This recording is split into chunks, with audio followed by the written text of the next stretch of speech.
What's going on, everybody? This is another episode of the Eye Test Takes podcast. This is episode 22, where I'm going to be recapping Super Bowl 55, as well as giving you a little bit of news of some trade rumors going around in the NFL this week and this past weekend. Let's just jump right into what I'm considering the trade rumors of the weekend, and that has to deal with, obviously the Philadelphia Eagles. They love to be in the news these days, apparently. So apparently there is trade rumors out there that Carson Wentz could be on the move. There's reports that it could be happening as soon as basically I get done with this podcast or during the middle of this podcast. So things apparently are moving pretty quickly. But it looks like Wentz, the destinations that he could be going to would be either the Colts or the Bears. Those seem to be the two front runners. I would not rule out the possibility of maybe the Las Vegas Raiders, maybe San Francisco 49ers, possibly the Patriots. You never rule out anybody like Bill Belichick making an aggressive move for a quarterback, especially after what he had to deal with last year.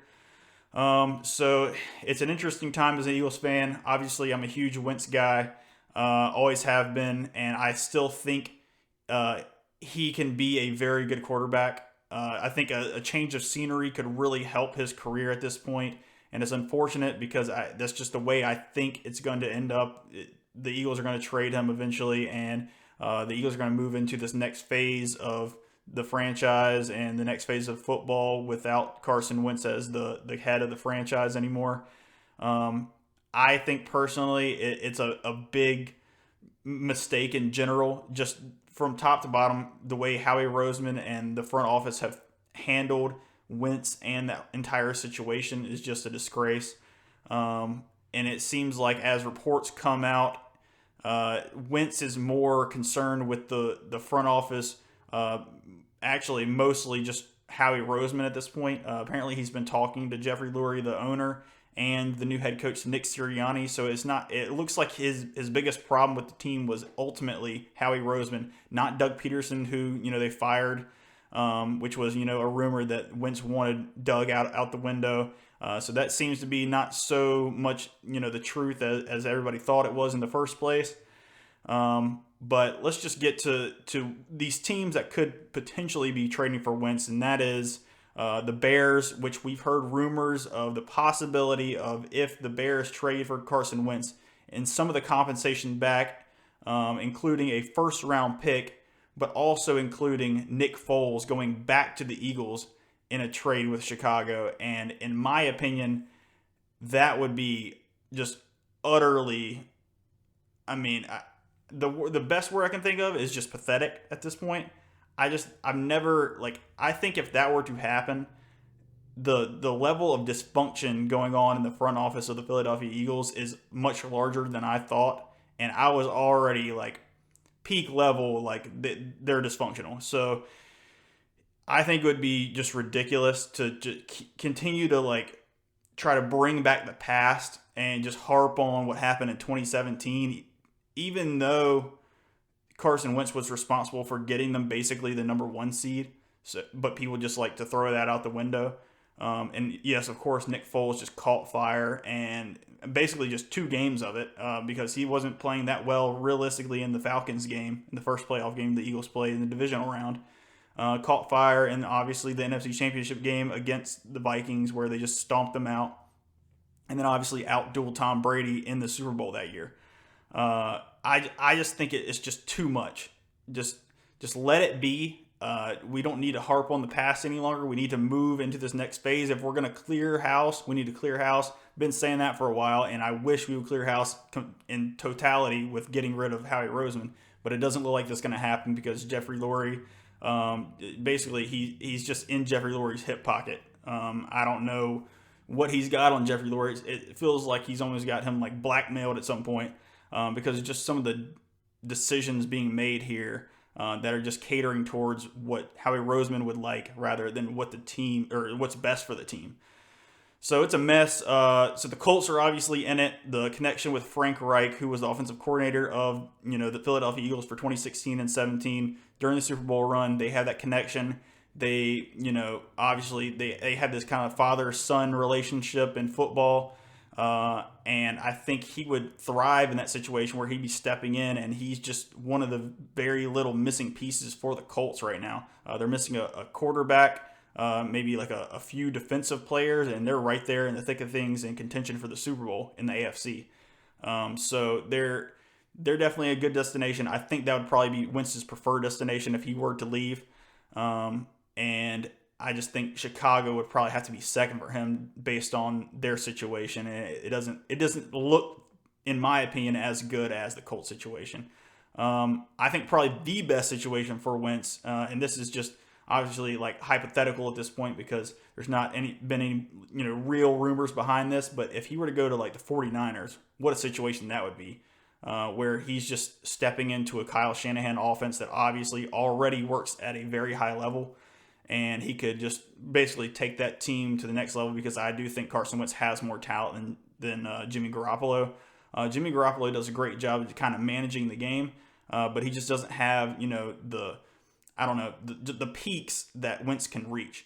So that's a solid situation for him. I don't know what's going to happen. I'm not an insider. I have no news other than what I just said there. So we'll just see what happens. I just hope the Eagles, at the very least, can get back at least one first-round pick for Carson Wentz. I mean, that's the only thing that's really going to make me feel any better about the situation because, like I said, I do not want Wentz gone, but it looks like it's inevitable at this point, so that is what it is. Now, let's just move into what we've kind of been waiting for here, the recap of Super Bowl 55, Kansas City Chiefs versus Tampa Bay Buccaneers. And it's a tale as old as time. It's a cliche. Everybody has heard it by this point. But basically, football comes down to who can win in the trenches. And it was obviously the Tampa Bay Buccaneers in this game. And it was very apparent from the jump. As soon as, you see Tom Brady and that offense operating in the first half there, in the first quarter, really, first few minutes, you see the Tampa Bay O-line is getting some push on Kansas City. They can't really do anything with them. Leonard Fournette and Ronald Jones both running the ball pretty efficiently. They're ripping off, 4 or 5 yards at a time, and you can tell right then and there Tampa Bay is just being super physical up front, and they're just moving people. And that's never going to be a good thing to start off a game with because if you allow a quarterback as good and as smart as Tom Brady to have a balanced attack and have a run game where he can just come off a play action and people are probably going to be open downfield, that's a recipe for disaster, basically, for a defense. And it didn't look like Kansas City's defense could stop Tampa Bay whatsoever. They put together a fantastic game plan. The Tampa Bay side, I should say, Byron Leftwich operating that offense and Tom Brady executing it to perfection, basically. And then obviously on the flip side, Kansas City, their O-line, their patchwork O-line, because of the injuries and all of the stuff that's going on with them, it was getting absolutely demolished. I mean, Mahomes didn't have time to do anything. Like, there was someone in the backfield within 1.5 seconds almost every single play. I think the stat was he was pressured on 52 or 53% of his dropbacks, which is obviously like super ridiculous. That does not happen. And I think the percentage for Tom Brady in that Super Bowl was like 13% pressured. Tom Brady got sacked once. Patrick Mahomes got sacked multiple times, obviously, and was running for his life. There was the other stat that was just absolutely mind-blowing, that Patrick Mahomes, trying to run away from everybody on Tampa Bay's front four, ran for a total of 497 yards, which that's just mind-boggling as well. Obviously, Patrick Mahomes did everything he could. He put it all out on the line there. I mean, the throw where he's basically horizontal with the ground, chucking it 30 yards down the field and smacking Darrell Williams in the face with the ball. I mean, he literally did all he could, and it just was not going to be enough in this game because they had their number. They basically were able to just get pressure with that front four with JPP, Shaq Barrett, Vita Vea, Ndamukong Suh, and which then allowed, obviously, the linebackers and Devin White and Levante David to just kind of muddy up the middle of the field where, Mahomes couldn't just check it down to Kelsey whenever he got in trouble. And then, obviously, they were able to keep all of their DBs, back in coverage, which just helped in general. You just didn't see that in the regular season with, the Kansas City offense. They were usually able to manipulate somebody to kind of get out of position to make plays. But in this game, I think, obviously, other than the fact that the O-line just gave Mahomes zero time to do anything, the biggest factor in this game also was, and you saw it pretty much right off the bat, was just Patrick Mahomes did not look completely healthy. That turf toe actually did hurt him in this game. He was not as explosive running outside of the pocket and trying to run for first downs, which he was still able to do a little bit of. But you could tell on some of the dropbacks, some of the twirls he was having to do, he did not have the normal explosion coming out of those things that he normally does. And it really just spelled the end of it. Obviously, big controversial thing in this game was some of the penalties in this one. You can debate the Mike Evans down the left sideline. Was it a PI or not? Because Rashad Breeland was running with Mike Evans, and Mike Evans' back foot hit Rashad Breeland's front foot as he was running behind him, which basically tripped Rashad Breeland, who then fell and basically kind of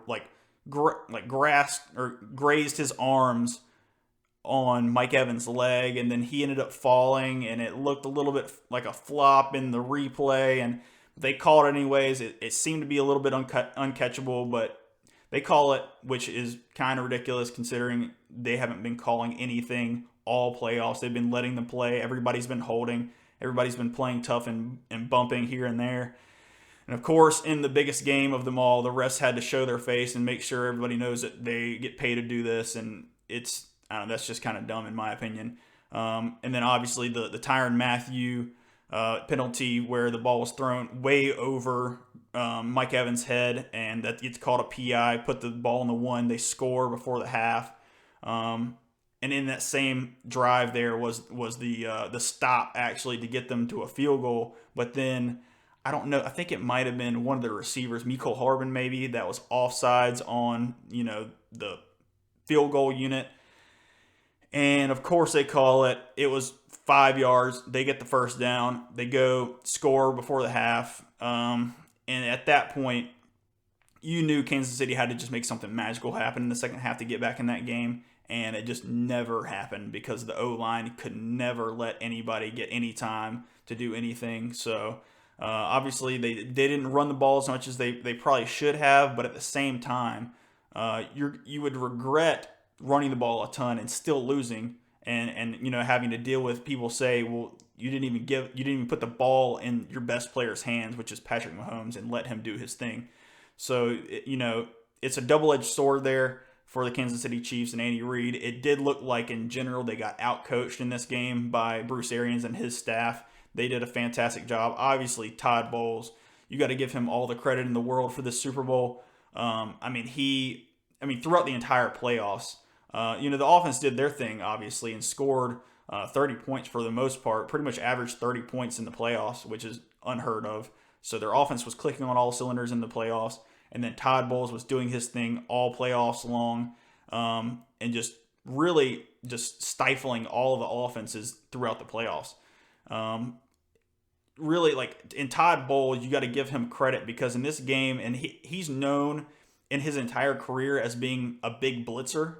And in this game, he really just focused in on what he needed to do to win one singular game, and that was the Super Bowl, and he did it. So all the credit to him because he didn't blitz like he likes to.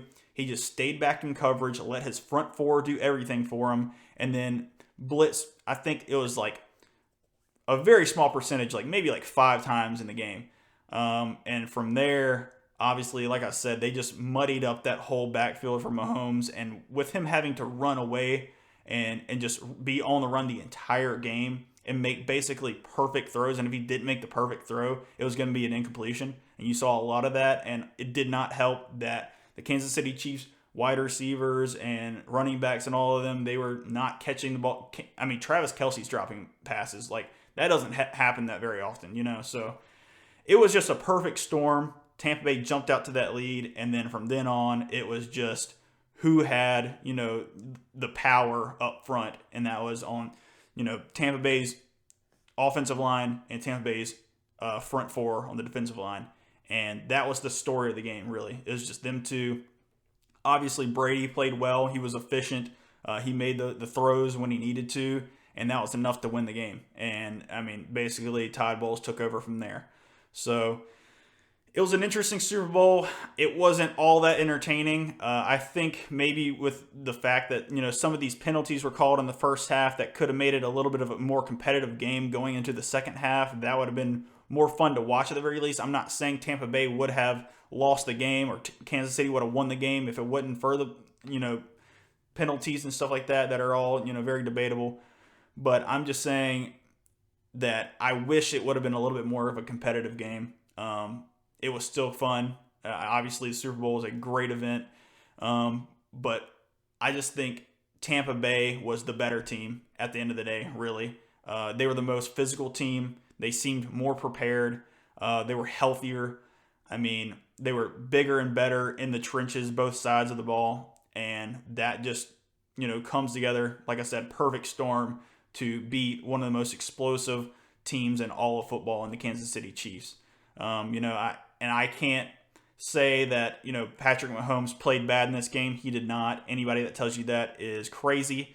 And I'm not going to also, over-exaggerate what Tom Brady did throughout the entire playoffs, because I see that narrative right now, and that kind of bothers me. Kind of is a little bit of an understatement, actually. It really bothers me that everybody wants to say Tom Brady ran through Drew Brees, Aaron Rodgers, Patrick Mahomes. Like, let's just slow our roll a little bit, please. Like, I understand Tom Brady's great, and he is, in my opinion, one of the greatest of all time, if not the greatest of all time. I'm still kind of debating that in my own brain at this point in time. So you got to give me a little bit of time to process a little bit more.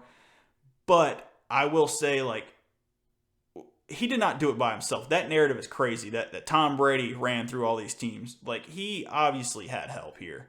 And it's just, a shame that, like, some people get lost in the Tom Brady's the greatest because he did this and that. I mean, he's had help his entire career. I mean, he's had great defenses a lot of times. In this Super Bowl, he had a great defense, fantastic weapons. And if you ask me top to bottom who the better roster is, or who the better roster was, at least on Sunday, with, the missing pieces for Kansas City, I would probably, say Tampa Bay. They just have better players from top to bottom, if you just were to count them straight out. So Tom Brady had help. He played very well, executed, efficient. That is Tom Brady in a nutshell. And he gets the job done, and that's just what he's done 7 times in the Super Bowl. He's been there 10 times. So you got to give him credit where credit is due, obviously. But I just can't stand that narrative that he keeps winning. Like, he has had help. Let's just nip that in the bud, please. So I don't think I have anything else to hit on for the Super Bowl. It was, once again, it was not a very fun game to watch, to be honest with you, just because Tampa Bay just jumped out and started dominating. I will say, though, I did like to see Gronk have fun in this game and play well. It's just crazy, like, the way that his, game had evolved in this entire season. Like, literally the first game against the Saints, week 1, I was like, Gronk is gone, guys. That is not the Gronk of old. He is stiff. He cannot run. I mean, I think in that first game they threw him a screen pass, and it took him like 8 steps to like take 1 step to like move forward. I was just like, man, this dude's over the hill right now, and it's not good. And as the season went on, he kind of got more and more conditioned, even though he did come out and say he was like faking the virtual workouts with the coaches. I think that's hilarious. That's just the most Gronk thing of all time. But I just think that the progression of Gronk was so huge in this, in this season for Tampa Bay. And just the more they played together, the more that team, just kind of went through adversity because they did not play well the entire season. Just built like a camaraderie with that entire team. And they just were able to put it all together at one time, get hot at the very end of the season there, get hot going through the playoffs, and ultimately won the Super Bowl. I mean, it's a crazy. I mean, the NFL is wild. So in this Super Bowl right here proves right here and there that any team can win or lose at any time in the NFL. Like, any team can beat any team. It's the most, I would say, level, playing field in professional sports, in my opinion. It's just because you have to have so many things go right to, win a football game in the NFL. So that's just where I'm at there. I guess I'm just kind of wrap this one up. I appreciate everybody listening. This has been, once again, episode 22 of the Eye Test Takes podcast. If you would please follow us on all the social media platforms at Eye Test Takes on Twitter, on Instagram, and on TikTok. Hit the subscribe button, like and share our YouTube channel. We are on Spotify and a lot of the other podcasting platforms at this point. Let me just give you a little bit of something else as well to end off the podcast. We are, moving into the off season here. I'm probably going to take a slight hiatus before I start doing some more videos, just to take a little bit of a break after the Super Bowl. But I am excited to get into draft coverage and things of that nature.